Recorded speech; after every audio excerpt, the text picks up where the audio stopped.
20th anniversary of Nozstock the Hidden Valley Festival. I am here with the one, the only Grandmaster Flash. Yes, I am honoured. Oh, thank you for being here. You absolutely smashed your sets. That crowd was lovely. There was a lot of energy in that crowd. Yeah. I kept trying to throw the kitchen sink at them, and they kept throwing it back. I'm like, okay, they're not going to get tired. I'm going to keep throwing it, but it was absolutely wonderful. We loved it. We absolutely loved it. It was so special to have you in our little backyard. So this was, when I walked in, I'm like, this is going to be a jam. This is going to. And when I went on stage, I'm like, this is going to be a jam. Yeah. Which allows me to open up my collection, because sometimes I can't play certain genres, but I was able to play pop, the rock, the jazz, the blues, the funk, the disco, the R&B, the alternative, the Caribbean, the disco, everything I was able to play tonight. It was every song that came on was a nice little surprise. We loved it. Thank you.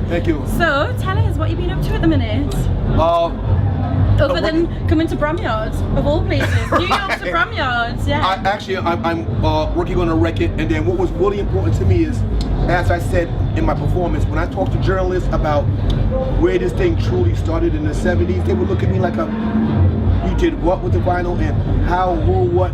So I decided to put together a visual presentation. Is why I call it hip hop, people, places, and things, so that people could see, oh, this is what he does with the record, and this is why this is, and this is where they used to live before they got famous, and this and that and that and that. So it's, sometimes when you're talking to people, you got to show them. So it took me 3 years to put the show together. I'm now working on a new record.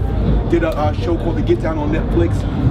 So I've been a little busy. Yeah. Doing some things now. I've got this record I'm working on now, which is, I'm quite excited, but it's too early to talk about. Okay, yeah. Well, no spoilers, but I absolutely loved The Get Down. I binged it in a day, I think. Yeah, it was. Did you have time to binge it in the whole day? I made time, yeah.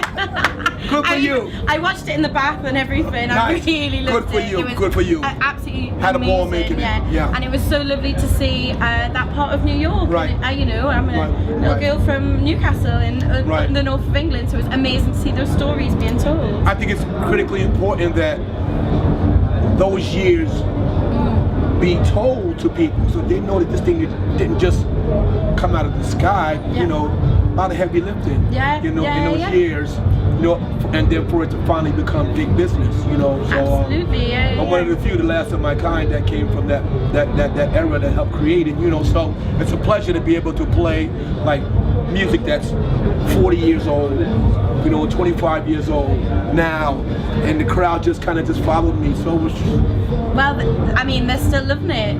There's 20-year-olds out there who know your songs back to back, don't they? So tell me, what were you doing on your 20th birthday?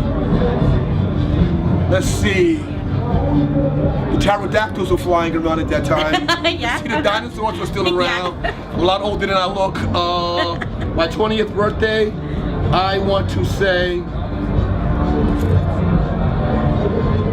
I think at my 20th birthday, this DJ technique thing was beginning to explode throughout America. And the DJ crews were putting things together and coming up with their own crews. It was the early years of when it was becoming big business. A lot of the record companies were coming into the hood like, what is this thing these people are doing? Being like, there's something here. This can be something. We was just doing what we was doing. I was just doing what I'm doing, but never did I realize that doing this would take me around the planet. So I'm blessed. I'm truly blessed. I'm sitting here talking to you at 1 o'clock in the morning in some place where cows live, as Nas says. When a concert that just jammed, it's a blessing. It's wonderful. It's quite wonderful. And when you were 20, did you think, this has got a future, or was it? Never. No. Not by no means. I'm like, because we was doing it in neighborhood parks just for nothing. We was doing it for nothing. Amazing. And who would, when businessmen started coming into the neighborhood looking, I'm like, what do they want? And why? And then before you knew it, boom, it became a record business. So here we are. So who was it back then who inspired you? Was there someone who who you looked up to, or someone who just kept you going, something that made that spark in you? My father. Yeah. He didn't inspire me. He kept giving me beatings. What do you call it here? When you tan the hiney, whatever. Yeah. You know, you know when my father would come home from work, he had this closet. And in this closet were these objects, and they were in paper. And when he pulled it out, I was a toddler. This is a black disc, and he would take it over to this wooden box. And he would put it inside. He would put it inside this box, and this little red light would turn on the bottom, and sound would come out. I'm like, holy crap! How's that happening? So when he was off to work, I used to grab a chair from the kitchen, turn the knob, open it up, pull the disc out, and I watched him do it so many times, and turn the stereo on, and everybody in the house says, "Dad will kill you." She was doing. So that's how I learned. And my mother was a seamstress, so I took a sewing needle. And I turned the turntable on, and I placed a needle in the groove of the record, and I felt a vibration. And from that point on, I'm like, the music lives inside the tunnels. Oh, now my father couldn't keep me away from the record, so I was getting my ass kicked religiously all the time. But then when I became 17, my mother says, you cannot go around destroying electrical equipment, because I was really enthused on when you plug something into them little slits, things would happen. So my mother sent me to school for electronics, and then I learned, I learned about AC, DC, and the ohm meters and digital meters, and I started to understand the science of how it all works. And then from there, I was a geek for a very, very, very long time. Very shy kid. Stayed in my house, studied the vinyl. Why does it do what it does? Studied the needle, studied the turntable, studied the amplifier and the receiver. That's what I did when I was in my teenagers. I didn't know what I was doing with it. I just didn't like the way people were playing music at the time, and I felt that the most exciting part of the record was too short. So I bought duplicate copies so that I could cut and paste. Nice. I'm using cut and paste word today. You know, take that part and constantly, you know, loop that part and keep the excitement going on. So pretty much, I learned that great music didn't have to be only from a black band or a white band or a foreign band or an American band. You can find great music in pop, rock, jazz, blues, funk, disco, R&B, alternative, Caribbean. You know, from there I started collecting records and going to people's houses and begging for records that they didn't want anymore. That's how it kind of started. And then I started figuring out, I'm only going to play this one part of this record, or put the next one on, or put the next one on. Fuck playing the whole record. I didn't want to do that. I want to play the most part to get people most excited, on to the next one. So if I'm playing Let's Dance by David Bowie, I'm going to keep hitting you with that. I'm going to stay there and I'm going to take it off, on to the next one.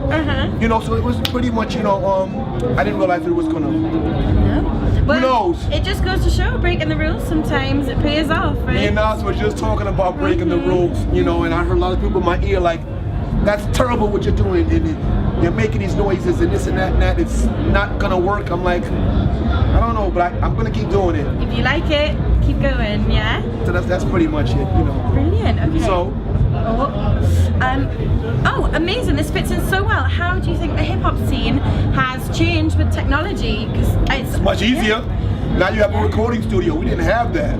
Well, we didn't have technology. We didn't have no laptop. You didn't have computers. We didn't have a source of informing people. No social media. Nothing. You had to stand next to the tube.